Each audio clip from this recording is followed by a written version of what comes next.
Like, subscribe, and leave a comment. Thank you very much. Jon Jones versus Cyril Gane, or Gane, however you want to pronounce it, at UFC 285. Going into this fight, I know how good Cyril's footwork is, so I thought it'd be a thing where Cyril will be using lateral movement. He'll be moving around the cage. It'll be hard to hit, hard to read, hard to find in the cage. That's what I thought it would be.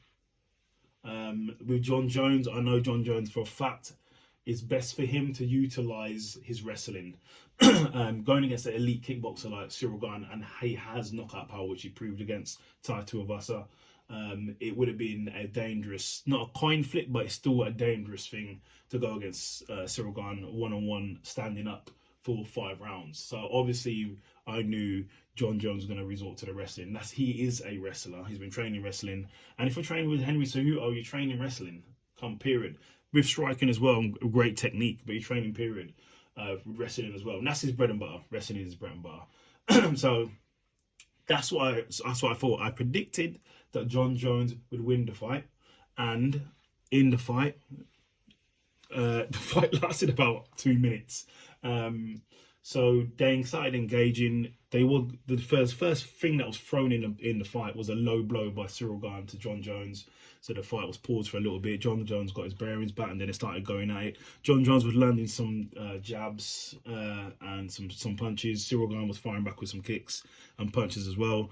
But then Jon Jones is basically putting on the pressure. He took the center of the octagon and started putting on the pressure against Cyril Gane, basically, which then throwing strikes backed him up against the fence, and that's where he took the takedown.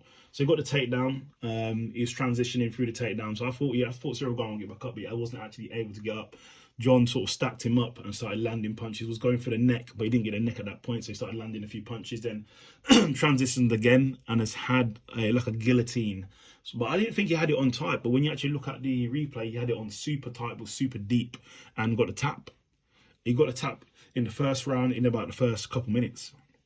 So, and new UFC heavyweight champion, I should say, is now Jon Jones. Going into this fight, he was saying if he wins the UFC heavyweight title, that makes him the GOAT. Personally, I already think he's the GOAT already, so that's my stance on it. He is already the GOAT to me, so yeah. But no, great win there by Jon Jones. He then called out Stipe Miocic. He said he wants the former UFC heavyweight champion. He wants the greatest heavyweight of all time. That's who he wants. He feels if he beats Stipe Miocic, that's it. There's no more discussion. I think there's no more discussion anyway, even before he beat Cyril Gane. But now he's gone above and beyond. This is lofty top of goals. This is like a really near enough unreachable goals. So congratulations to Jon Jones. 3 years off and comes back and wins the UFC Heavyweight Championship. With his new contract, getting paid a lot more money. So congratulations to him. He's winning all around. His fight against Stipe will be massive. He'll get pay-per-view points and make even more money. So congratulations to Jon Jones. As for Cyril Gane's awesome. I like Cyril Gane. I like the guy he is. I like the way he fights. And he'll be back. He'll just have to make sure, do some training. There's a few things he needs to train on wrestling, train on guillotines and everything else, and he'll be back. But Cyril Gane's awesome. He'll be back. But great night of fights. And I knew Jon Jones is your champion and he is the GOAT.